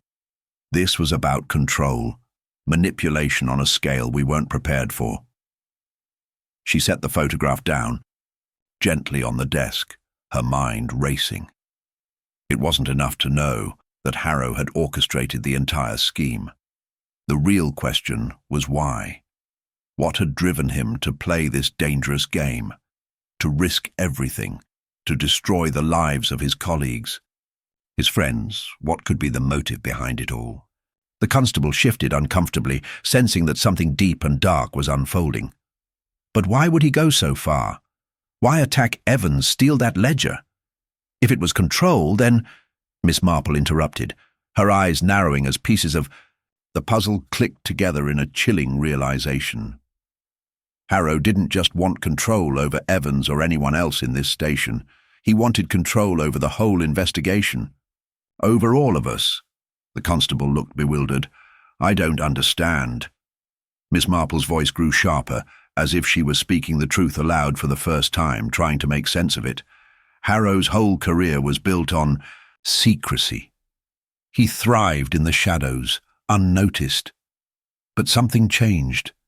Maybe Evans uncovered something that Harrow couldn't afford to let come to light. Maybe it wasn't even about money or power, it was about image. The constable shook his head, still not grasping the depth of it. Image? Yes, image, Miss Marple repeated, her tone more confident now.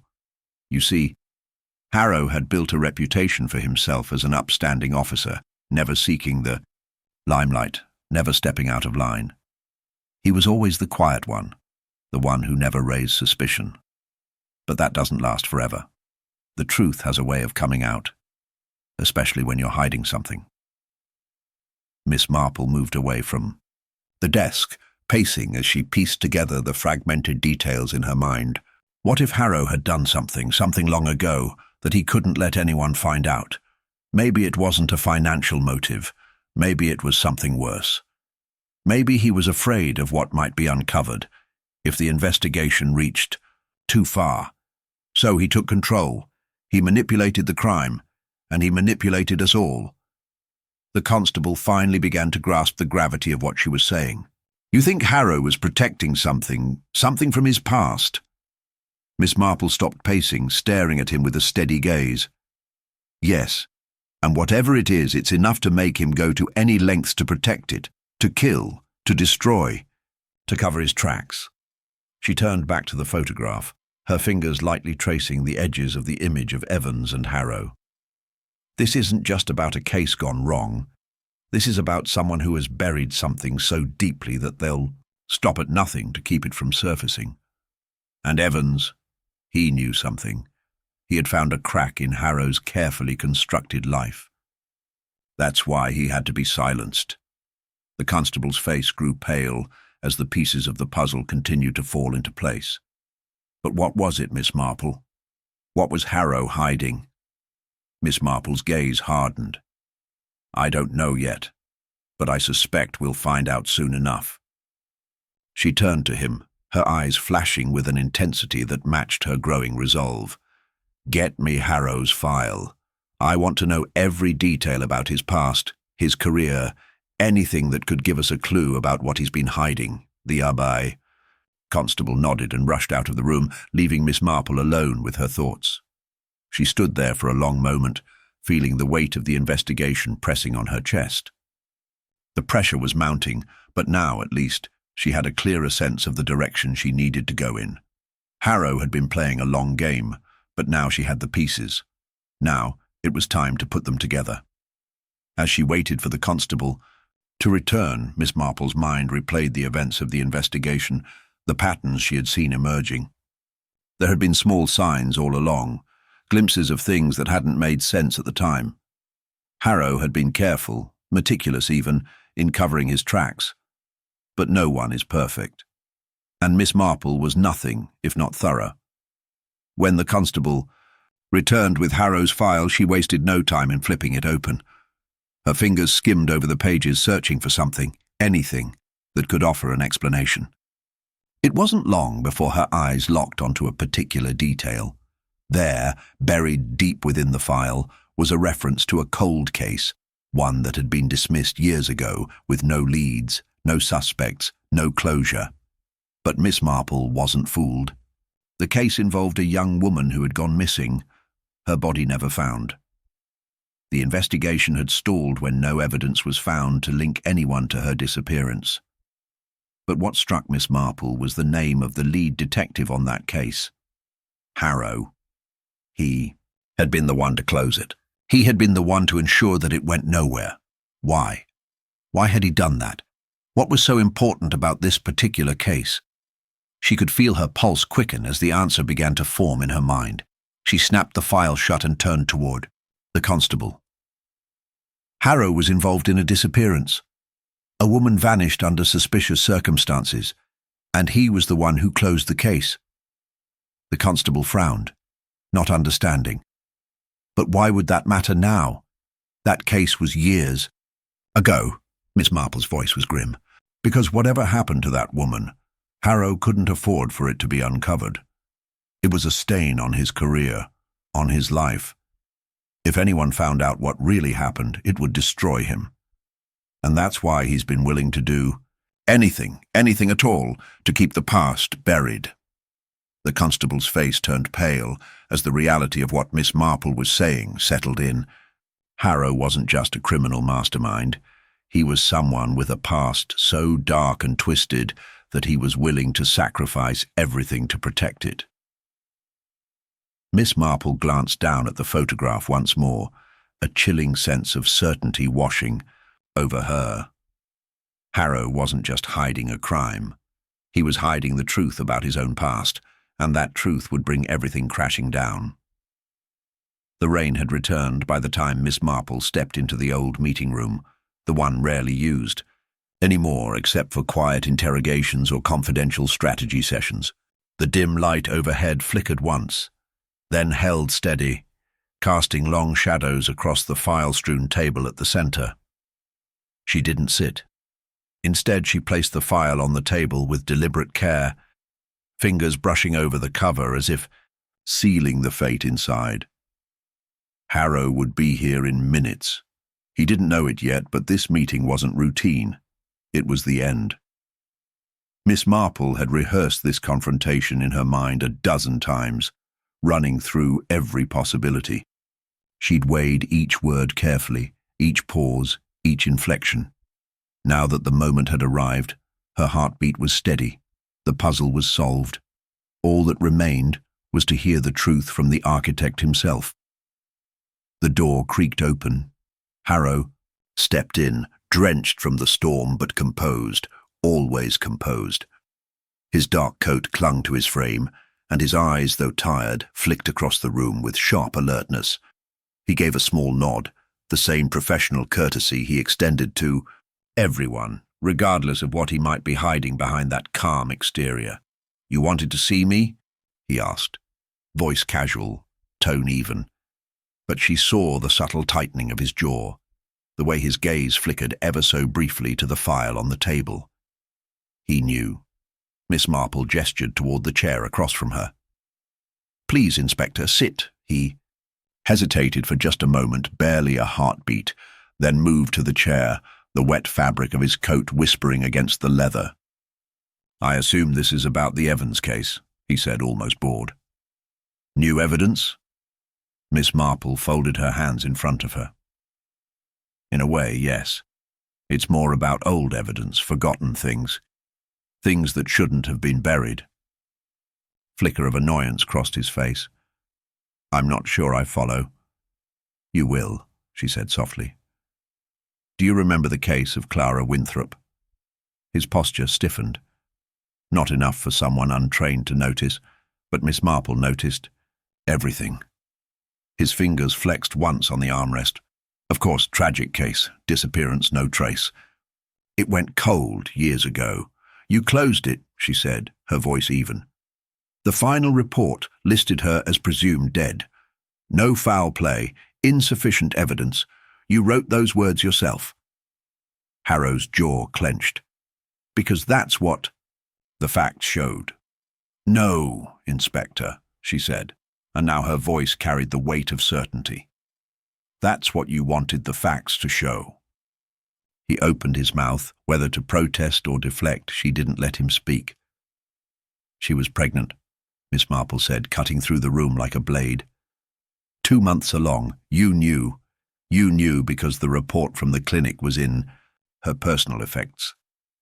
It wasn't in the file we reviewed during the case, but it was found later, tucked in a folder mislabeled as administrative correspondence. She had listed the father's name as an officer in the department. The initials matched yours. For the first time, Harrow looked shaken. His hand rose slightly, then fell again. He swallowed.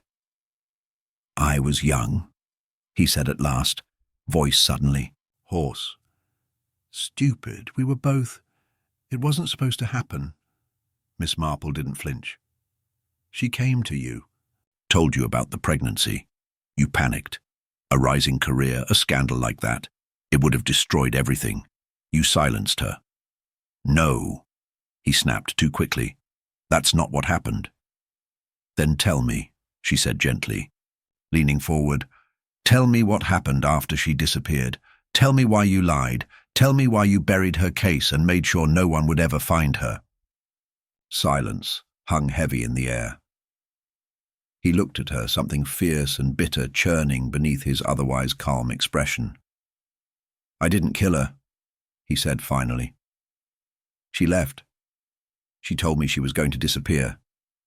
She said she didn't want to ruin my life. I thought it would be better if I just let it lie. I knew how it would look, but I didn't touch her." "But she never contacted anyone again," Miss Marple pressed. "No letters, no sightings, and her bank account was untouched after that night." He looked away. "I don't know what happened after that, I swear." "And Evans?" she asked, now with deadly precision. "He found out, didn't he? He dug into the cold files, connected the dots. Maybe he confronted you. Maybe he tried to use it against you, or maybe he was just trying to bring justice to a forgotten woman." "I didn't kill Evans either," Harrow whispered. His hands gripped the armrest now. "I warned him, told him to stop looking. That he didn't know what he was getting into." Miss Marple's voice dropped to a whisper. "But he didn't stop. And when he ended up dead, we found a torn piece of the clinic report in his coat pocket. The one with your initials." Now Harrow's facade truly cracked. He slumped slightly in the chair, the fight draining from him. "I didn't plan it like this," he muttered. "I didn't mean for it to go this far." "But it did," Miss Marple said, rising slowly. "You covered one secret with another, and when the first thread began to unravel, you pulled harder, until the whole tapestry came down." The door opened again, and 2 uniformed officers stepped in. Harrow didn't look at them. He kept his eyes on Miss Marple, something dark and unreadable swirling in his gaze. "You were always one step ahead," he said quietly. "I underestimated you." She didn't smile. "Everyone does." He stood, nodded once, then allowed the officers to escort him away. There was no struggle, no last desperate attempt to flee. Harrow, for all his manipulations, seemed almost relieved. Miss Marple remained in the room staring at the closed door. The storm outside had begun to die down, the thunder rolling into the distance like a fading drumbeat. The case was over. The truth had emerged, ugly and unexpected, but whole. She didn't feel triumph, only a quiet, weary satisfaction. The final. Peace had fallen into place. The air was lighter after Harrow's arrest, but not by much. In the station's quiet hum, there lingered a note of something unresolved, faint but persistent, like a piano key struck and left to vibrate in silence. Miss Marple had felt it the moment she stepped outside the interrogation room. A case can be closed, suspects cuffed and walked away, but if even a single thread dangles, it scratches at the mind like a thorn under the skin. She sat in her office, late into the night reviewing everything one more time. Harrow's confession, or at least his partial admission, had filled in most of the missing pieces. His relationship with Clara Winthrop, the desperate cover-up, the confrontation with Evans that ended in tragedy. It made sense. It held. But as she stared at the final page of the clinic report, the last line jumped out at her with newfound urgency. There had been 2 copies. The clinic had issued duplicates, one to Clara and one mailed to the father listed. Standard procedure in their records, especially when a formal acknowledgement of paternity had been signed. Harrow had never mentioned signing anything, and he had insisted repeatedly that Clara had come to him alone. Why lie about something so bureaucratic? Miss Marple's fingers moved quickly now, flipping through the scanned documents until she found the notation. Acknowledged. Signed. M. Harrow. But the signature had a strange curve to it, different from every other document she had on file from Harrow's personnel records. She enlarged the image, squinting. The M was fluid, elegant. Harrow's real signature had always been blocky, rushed. It wasn't his. She picked up the phone and called evidence. I need the original clinic report pulled again, the signed. Copy.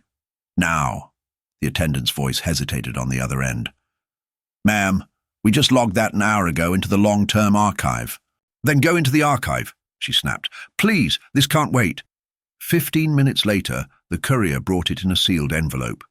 Miss Marple slipped on gloves, opened it gently, and slid the paper into view under the desk lamp.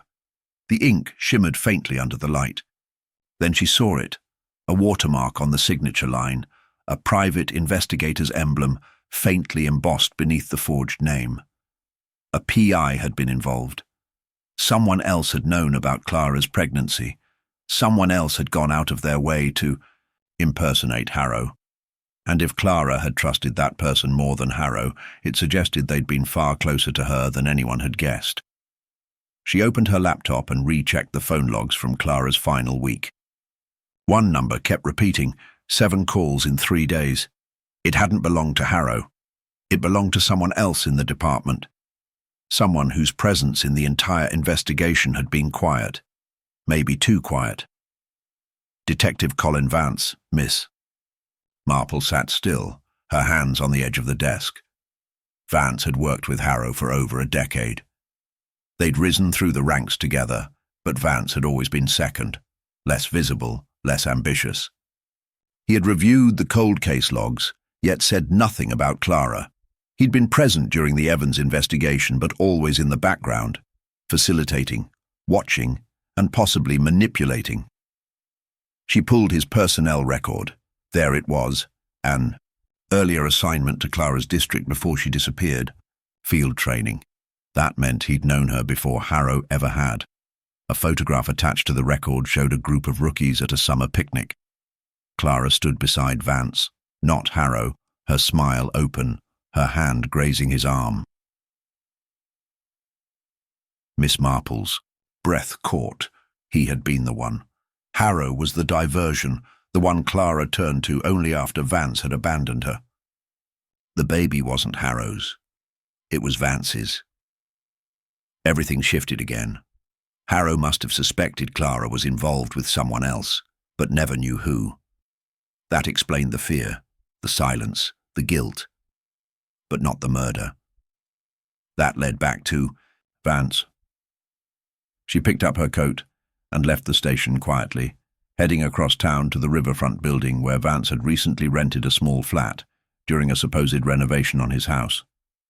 The door was ajar when she arrived, no sign of forced entry. Inside, the lights were low. On the wall above a modest desk, pinned beneath thumbtacks, were photographs, old and new. Clara in her academy uniform. Clara laughing in a cafe. Clara's clinic report, the original torn one, with Harrow's forged initials. Evans standing by his car. And in the center, a grainy photo of Vance himself, holding a baby. There was no baby. Not anymore.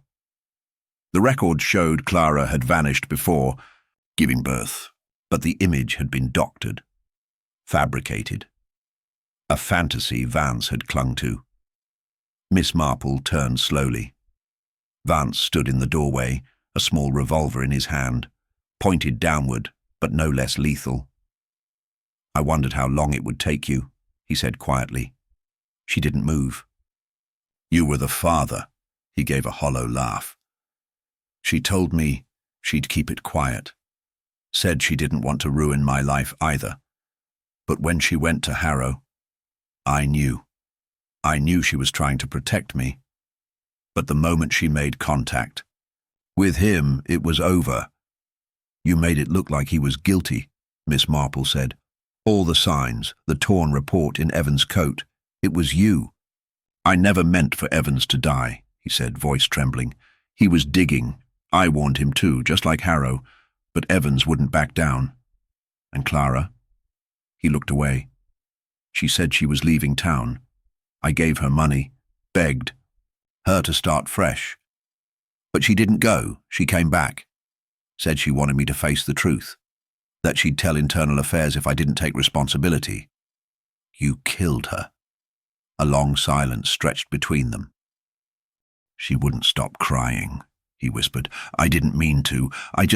I panicked. She fell, hit her head. I didn't even realize she was dead until the blood—" His voice broke. "I buried her myself." Miss Marple's eyes didn't blink. "And you let Harrow carry the guilt." "He deserved it," Vance hissed suddenly, the calm peeling away to reveal fury. "He never even loved her. He treated her like a mistake. She loved me." The gun shook in his hand. Miss Marple raised her own slowly. "Not a weapon. Only—" her voice. "Then prove it meant something. Surrender." Tears filled Vance's eyes. His knuckles whitened around the grip. And then, slowly, he lowered the weapon, placing it on the desk with trembling fingers. He dropped into the chair beside it, as if his strength had abandoned him entirely. Outside, the first rays of morning light filtered in through the window. Miss Marple stepped forward and called it in. The case had taken a final agonizing turn. But now, at last, it was truly over. The morning sun filtered through the grimy windows of Vance's flat, casting long shadows across the floor. Miss Marple watched him carefully, his shoulders hunched in defeat, hands trembling slightly from the weight of the truth he could no longer hide. The case was finally coming to a close, except it didn't feel that way. There was no sense of relief, no satisfaction in solving a puzzle that had cost so much. She hadn't expected any grand confessions or final redemption. In truth, she'd been prepared for his arrogance to carry him to the very end. Yet Vance had cracked in a way she never anticipated, not with pride but with sorrow, a deep and profound regret that almost seemed genuine. But in the silence between them, something gnawed at her, an unsettling feeling, like a pebble lodged beneath the skin, irritating and persistent. Vance's arrest had been swift as the handcuffs clicked into place, but the weight of the investigation, the hours spent piecing together the fragments of his story, left Miss Marple with questions she couldn't shake. She replayed everything in her mind. The way the evidence had stacked up, the way the pieces of the puzzle had fallen into place, and yet, why did it all feel so unfinished? She turned to face him one last time before the officers escorted him out. Vance, there's something I still don't understand. He looked up, his face pale and tired. What do you mean? You said she was leaving. That you gave her money to start fresh, but she didn't. Why come back? Why return to someone who would have wanted her silence over the truth? She paused, watching his eyes for any hint of evasion. And why let Evans die? Vance sighed, dragging his hands over his face as though trying to erase the memory. Clara, she was different when she came back. After everything we'd gone through, I thought we could make it right. But then she said she was going to tell everything, that she'd go to IA, let them know about me, about how I had helped her, and that was something I couldn't let happen. Miss Marple felt a chill crawl down her spine as he spoke, and she realized something had been missing from the entire investigation. There had been too much focus on the surface, too many questions about why, too little on the why now. She replayed his words in her mind. Clara wasn't just running away from you, she was running from something bigger. Vance looked at her, confusion flickering across his face. What do you mean? The person who was truly in danger wasn't you, Miss Marple said, her voice calm, yet brimming with a quiet certainty. It was her. She wasn't just trying to protect you, she was trying to protect herself. And when she realized you weren't the only one pulling strings, when she figured out there was someone else, someone even higher up, watching, she panicked. That's why she came back, to expose the whole thing. She stared at him, watching, as the last of his defenses crumbled. Vance's face went pale, his lips tightening into a thin, trembling line. He knew it. The words were barely a whisper, but they cut through the room like a blade. You were never the only one. Her suspicion confirmed itself in that moment. Miss Marple realized with cold clarity that the investigation had been the victim of a far greater manipulation, a puppet show with strings she hadn't seen. Vance, no matter how tangled in the mess of his own guilt, had been led into a trap just as much as anyone else. She turned back to her desk, where her phone sat charging. She called the station once again. Get me the full records of all police. Involvement in Clara's case. I need everything. Everyone who spoke to her, who visited her clinic, who looked into her disappearance, now. Ma'am, the report's already finalized, the officer said, his tone polite, yet with a hint of hesitation. Everything's been processed. There's one thing you missed, Miss Marple replied sharply. Look again. The call ended, and Miss Marple leaned back in her chair, feeling the weight of the moment settling on her shoulders. She had missed something crucial, something no one had seen before. The timeline was off. The officers who had been around during Clara's disappearance weren't just investigating. They had been pushing things in one direction. But why? 20 minutes later, the phone rang again. We've found it, the officer said. The name you asked for. John Farrell. He was at the scene more than once, and we didn't know it until just now, but he had involvement in the evidence chain. Not directly, but close enough. John Farrell, Miss Marple repeated already, piecing it together.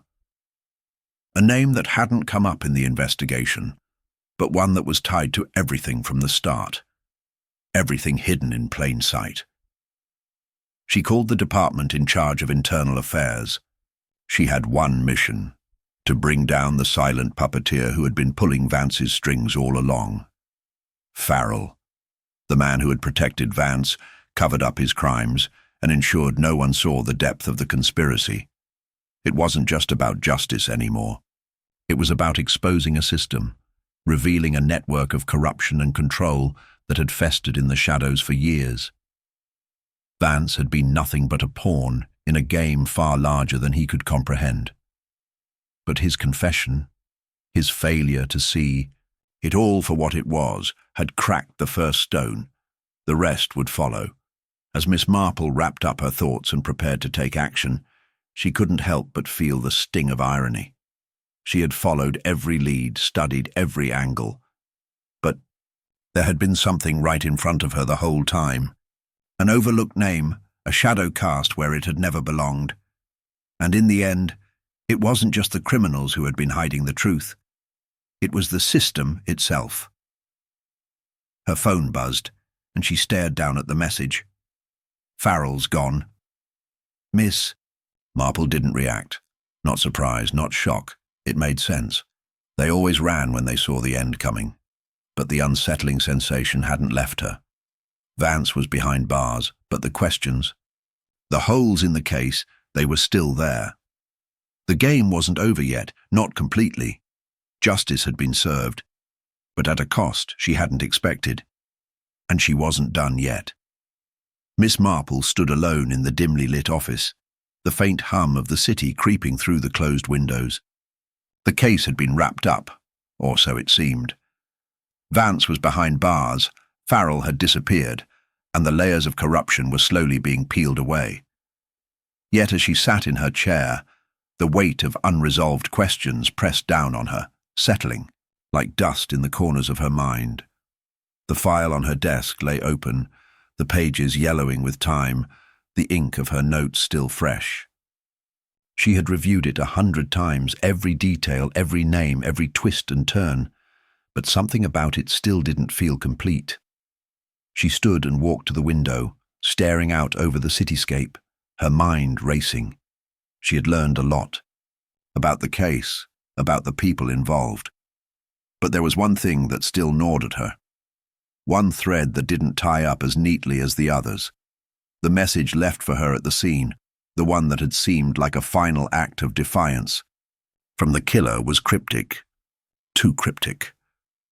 "The truth is always waiting," it said, scrawled in red ink. It wasn't just a taunt, it was a clue, a piece of a larger puzzle, one that no one had seen until now. She tapped the edge of the window, her fingers tracing the cool glass. Who had left it? Why had they left it? If Vance was the man behind the initial crime, who had planted that message? Was it a message to her, or to someone else entirely? Her mind drifted back to the night she had first seen the words, the feeling that something had shifted in the air, the sense that the case wasn't over. The ink had dried, but the truth, it hadn't. She turned away from the window, crossing the room to her desk once again. Her eyes fell on the map she had pinned to the corkboard, a visual representation of the case, of the people involved, and the places tied to it. It was a tapestry of connections, drawn out with red thread, that spanned across cities, names, and hidden motives. And there, near the top, a name that hadn't been fully explored, Clara's estranged brother James. He had been distant, barely mentioned in any of the interviews, yet something about him had lingered in the back of her mind. Too many questions. Too few answers. Miss Marple picked up the phone, dialing a number she had almost forgotten about. The line rang twice before someone answered. "Detective Marple," a voice on the other end said, weary but familiar. "What can I do for you?" "Harry," she replied, her voice calm but urgent. "I need you to look into James Webber, Clara's brother. There's something about him I don't like, and I think we're missing a bigger picture." There was a pause, followed by a sigh. "You really think this is more than it appears, after everything we've uncovered?" "I do," she said, her tone unwavering. "I think we're dealing with more than just a simple murder. I think the true mastermind has been sitting in plain sight." Harry was silent for a moment. "All right, I'll get started. But I warn you, Marple, if there's a rabbit hole to fall down, you'll be the first one in." The call ended with the faint click of the receiver, and Miss Marple sat back in her chair. There was something in her gut that told her this wasn't over. Not yet. Vance's arrest, the disappearance of Farrell, these were just the visible results of something far deeper, something that had been lurking beneath the surface all along. Her phone buzzed again. She glanced at the screen. Another message from Harry. She opened it quickly, her heart rate picking up. I found something, the message read. James Webber was involved in a major financial transaction just days before Clara disappeared. There's a connection to some pretty shady business deals. You were right. Miss Marple felt a surge of adrenaline. This was it, the missing piece. The final thread that would pull everything together. She grabbed her coat and headed for the door, the weight of her resolve settling in her chest. She had solved many cases, but this one felt different. It wasn't just about catching a criminal. It was about uncovering a hidden world of corruption that had been carefully buried beneath layers of lies and deception. And now, with the pieces falling into place, the question remained: would justice be served, or would it all slip through her fingers? As she stepped into the cool morning air, the city stretched out before her, full of secrets, full of stories yet to be told. The streets were quiet, but Miss Marple knew that the silence wouldn't last. The truth was still out there, waiting. And she was determined to find it, no matter how long it took. The sound of footsteps echoed in the alley behind her, drawing her attention. A shadow moved across the street, a familiar face. It was Harry, moving toward her with an unreadable expression. James Webber's not just involved in business, he said, his voice low. He's connected to a ring of investors who've been laundering money through various fronts for years. Clara knew something that could bring down the whole operation. Chill ran through Miss Marple. And now we know why she was in danger. Harry nodded grimly. We do. But there's more. Clara's not the only one with secrets. Webber's got ties to some very powerful people who don't want to be exposed. She turned to face him fully, her mind already shifting gears. Then we need to move fast, before they know we're coming. As they walked towards the car, the sun breaking through the clouds above, Miss Marple couldn't shake the feeling that the case was far from over. This wasn't the end. It was just the beginning of something far more dangerous, far more intricate.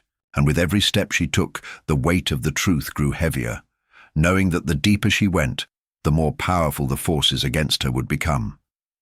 In the distance, the city hummed, unaware of the storm that was quietly brewing beneath its surface. The case wasn't closed, and as Miss Marple knew all too well, mysteries never truly end. They just evolve, and so did the detective.